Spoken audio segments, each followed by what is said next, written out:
నమస్తే, welcome to fourth sides TV.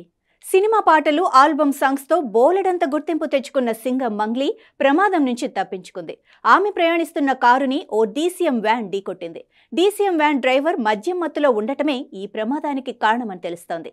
ఈ ఘటనలో కారులోని ముగ్గురికి స్వల్ప గాయాలవగా మంగ్లీ చిన్న గాయాలతో సురక్షితంగా బయటపడింది. రంగారెడ్డి జిల్లా నందిగామ మండలం కన్హా శాంతివనంలో ప్రపంచ ఆధ్యాత్మిక మహోత్సవానికి మంగ్లీ హాజరయ్యారు. ఆ కార్యక్రమం ముగించుకుని అర్ధరాత్రి తర్వాత మరో ఇద్దరితో కలిసి కారులో ఇంటికి తిరుగు ప్రయాణమయ్యారు. హైదరాబాద్ బెంగళూరు జాతీయ రహదారిపై వస్తూ ఉండగా తొండుపల్లి బ్రిడ్జి దగ్గర కర్ణాటకకు చెందిన డీసీఎం వ్యాన్ వేగంగా వచ్చి మంగ్లీ కార్ని బలంగా గుద్దింది. ఈ ఘటనపై కేసు నమోదు చేసుకుని దర్యాప్తు ప్రారంభించినట్లు పోలీసులు చెప్పారు.